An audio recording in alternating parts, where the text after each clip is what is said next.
Dans une salle oubliée du temps où ni lumière ni vent n'osent pénétrer, une lame grince contre une pierre noire. Un souffle rauque, inhumain, accompagne chaque mouvement. Une main gantée d'ombre polie la courbe d'un métal qui ne reflète rien. La silhouette encapuchonnée ne parle pas. Elle n'a plus de voix, mais la lame, elle, semble murmurer. Ce n'est pas une simple épée. Ce n'est pas une arme née d'un forgeron mortel. C'est autre chose. Une malédiction figée dans le fer.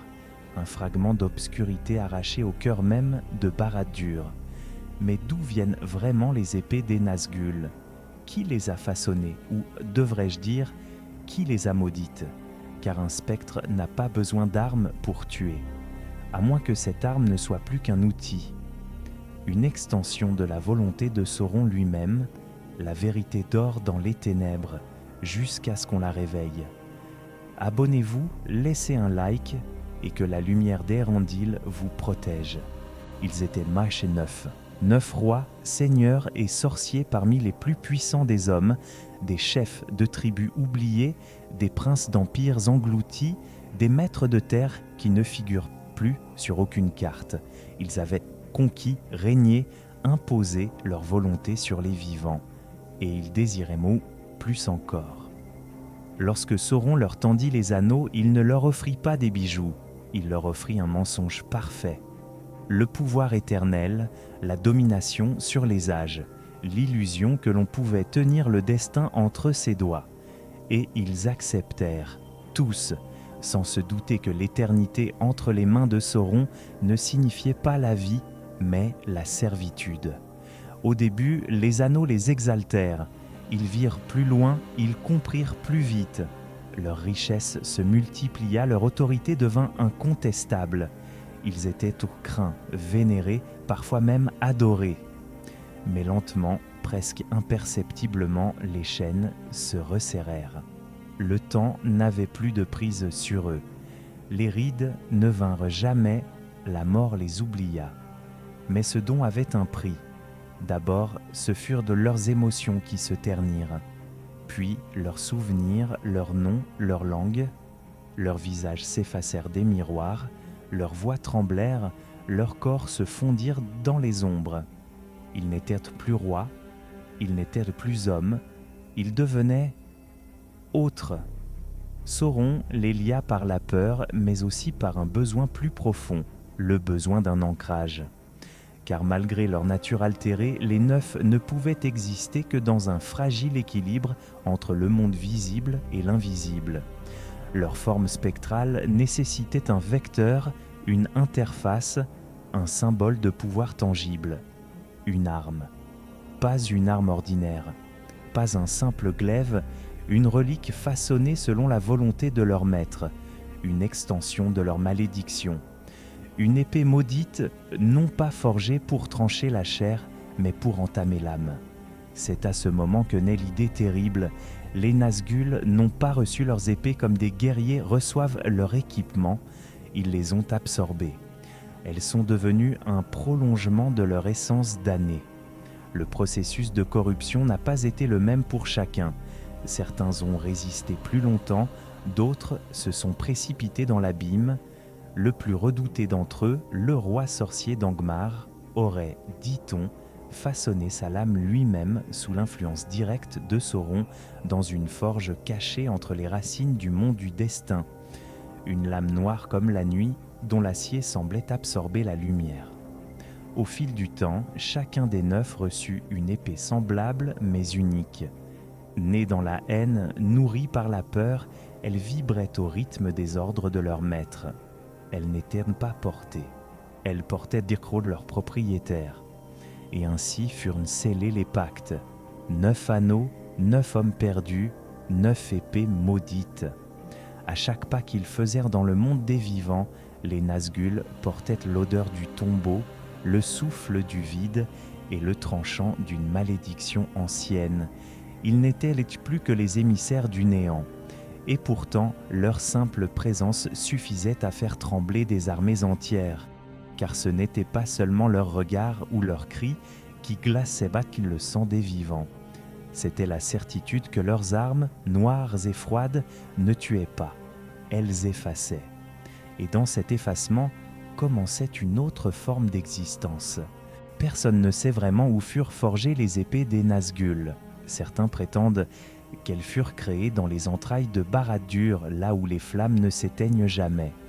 D'autres chuchotent que c'est sous les ruines de Dol Guldur, au cœur de la forêt de Verdebois-le-Grand, que Sauron, sous son apparence du nécromancien, aurait orchestré leur naissance. Mais ce que tous s'accordent à dire, c'est que ces lames n'ont pas été forgées comme les autres. Elles n'ont pas connu le marteau d'un forgeron libre, ni la lumière du jour. Leur création fut un acte de profanation. Les forges étaient froides, non pas par absence de feu, mais parce que la chaleur n'y réchauffait rien. Ce n'était pas la température qui dominait ces lieux, mais la volonté de l'unique. L'anneau, à cette époque, était encore entre les doigts de Sauron, et c'est par lui, à travers lui, que les lames furent façonnées. Le métal utilisé n'était pas du simple acier. Il venait des profondeurs de la terre, tiré de gisements que même les nains évitaient. On dit qu'il chantait lorsqu'on le sortait du sol, un chant étouffé, semblable à un cri retenu. Une fois extrait, ce minerai était trempé dans des eaux chargées de sang et de souvenirs volés. Puis, Sauron ordonnait l'infusion de sa propre volonté. Il ne se contentait pas de superviser, il insufflait à chaque lame une parcelle de lui-même. Des incantations oubliées furent récitées, des âmes furent sacrifiées. Les rituels duraient choquant des jours, parfois des semaines, au rythme des hurlements d'esprits qu'on ne voyait pas, mais que l'on sentait tout autour. Lorsque la lame prenait enfin forme, elle était noire. Non pas noire comme l'ombre, mais noire comme l'absence totale de lumière. Une couleur qui semblait absorber le regard. Elles furent ensuite gravées de runes, mais des runes que nul sage ne pouvait traduire. Elles vibraient au toucher, comme si elles pulsaient encore d'une vie impie. Une fois complètes, Sauron les enferma dans des sarcophages de pierre, scellés non par des chaînes, mais par des serments. Puis il les remit aux neufs qui, déjà à moitié effacés du monde, les accueillirent comme des prolongements naturels de leur damnation. Ces lames n'avaient pas été conçues pour trancher seulement la chair. Leur véritable fonction était plus perverse, elles entaillaient l'âme. La blessure physique guérissait peut-être, mais la trace laissée par l'épée, elle, persistait dans les limbes du cœur. Le poignard Morgul, utilisé des siècles plus tard contre Frodo, n'était qu'une réplique, une lame mineure forgée à l'image des neufs originales. Et pourtant, même ce fragment de malheur faillit consumer l'esprit du porteur de l'anneau.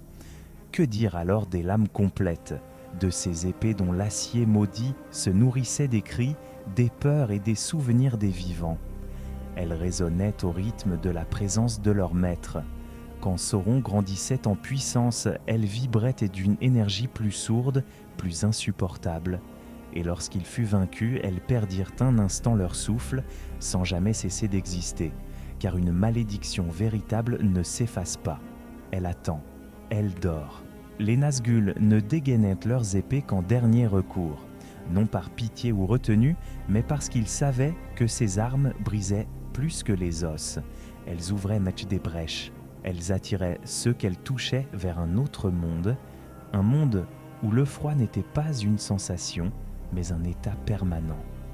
Les neufs ne parlaient jamais de leurs lames, peut-être parce qu'ils ne le pouvaient plus, peut-être aussi parce qu'elles n'étaient pas des armes, mais des souvenirs vivants de leur chute, et chaque fois qu'une épée était dégainée, le monde se souvenait que le mal, quand il prend forme, ne se contente pas de tuer. Il marque, il transforme, il attend son heure. Elle ne crame, elle ne brille pas. Elle ne chante pas dans l'air comme les lames elfiques.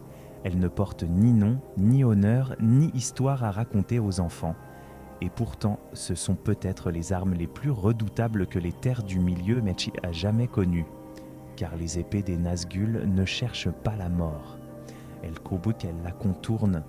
Leur tranchant ne tue pas à proprement parler. Il corrompt, il aspire, il fait glisser l'âme au-delà du seuil. Nombreux sont ceux qui, blessés par ces lames, ne succombent pas immédiatement. Ils vivent quelques heures, parfois plusieurs jours. Mais leur regard se voile, leur souffle s'alourdit, leur esprit vacille. Et lentement, inéluctablement, quelque chose en eux cède. Ce n'est pas la douleur physique qui les brise, c'est la fracture intérieure, comme si une porte s'était entr'ouverte et que quelque chose ou quelqu'un les observait depuis l'autre côté.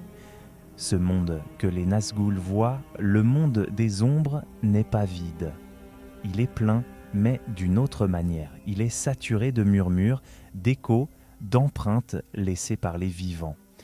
Et celui qui est touché par une lame spectrale commence, à son tour, à percevoir ses traces. Il entend des voix que nul n'entend. Il ressent le froid même au cœur du feu. Il voit les vivants comme des silhouettes fragiles, prêtes à basculer. C'est là le vrai pouvoir de ces armes. Elles ne se contentent pas d'affaiblir le corps, elles modifient la perception. Elles sont des ponts entre les mondes, des relais de malédiction. Des érudits ont avancé une théorie plus troublante encore. Ces lames seraient en réalité les réceptacles d'une partie de l'essence même des Nazgûl. Ce ne seraient pas de simples outils, ce seraient des fragments de leur être, matérialisés sous forme d'acier maudit. Cela expliquerait leur lien quasi viscéral avec ces armes. Pourquoi ils ne les perdent jamais? Pourquoi ils ne les changent jamais? Une lame détruite serait une blessure faite au Nazgûl lui-même, une brèche dans son existence déjà fracturée. Et si ces épées étaient, en réalité, les derniers ancrages des neufs dans le monde des vivants? Sans elles, que resterait-il? Des spectres sans direction, des âmes dissoutes dans les vents du néant. Peut-être est-ce pour cela qu'ils les protègent avec tant d'acharnement. Peut-être est-ce aussi pour cela que nul ne peut s'en emparer, car les lames refusent tout autre maître. Ce n'est pas une loyauté ni un enchantement, c'est une identité. Chaque épée est une partie de son porteur, sculptée dans l'oubli, trempée dans la douleur et scellée dans la haine. Et lorsque ces lames frappent, elles ne laissent pas de cicatrices visibles. Elles laissent des vides, des absences, des trous dans l'âme, car ce n'est pas le sang qui coule après une telle blessure, c'est la mémoire, l'espoir, la lumière. Frodon l'a senti, pas seulement dans sa chair, mais dans ses rêves, dans son lien brisé avec le monde des vivants.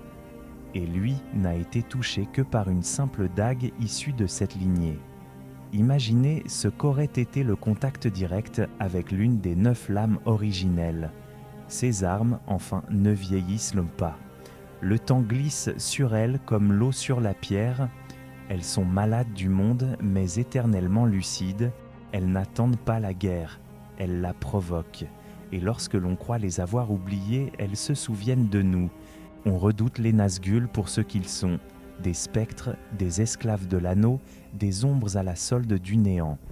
Mais on oublie trop souvent que leur véritable pouvoir ne réside pas dans leurs cris, mais dans ce qu'ils tiennent en main. Leurs épées n'ont pas de nom. Elles n'ont pas été bénies, ni revendiquées, ni célébrées. Elles ne sont le fruit d'aucun héritage noble, d'aucune lignée glorieuse. Et pourtant, elles sont devenues le symbole d'un des maux les plus profonds qu'ait connu Arda. Ce ne sont pas des armes faites pour conquérir des royaumes ou remporter des batailles. Elles n'en ont pas besoin. Elles blessent autrement par l'effacement, par l'arrachement, par l'anéantissement de ce qui fait de vous un être vivant. Même après la chute de Sauron, elles n'ont pas disparu dans l'oubli. Leurs porteurs ont été dispersés, réduits en poussière d'ombre. Mais les lames, elles, ont laissé des traces. Dans les mémoires, dans les cauchemars, dans les lieux où la lumière hésite encore à entrer. On dit que les plus grandes ont été détruites, consumées par le feu ou brisées par la volonté des peuples libres. Mais est-ce si simple ? Peut-on vraiment détruire une lame née de la volonté de Sauron, trempée dans la magie noire, liée à l'unique lui-même? Ou bien certaines dorment-elles encore, invisibles, ensevelies sous la mousse et les pierres, attendant qu'un souffle les effleure de nouveau? Et si l'essence même des Nazgûl liée à ces armes n'avait jamais totalement disparu? Et si ces épées, privées de main, restaient de conscientes, à leur manière? Pas vivantes, pas mortes, mais prêtes, toujours prêtes. Car une malédiction véritable n'a pas besoin d'être portée pour exister. Elle respire, elle se transmet, elle attend. Un jour, peut-être, quelqu'un posera la main sur une garde noire sans nom. Et ce jour-là, le silence se brisera.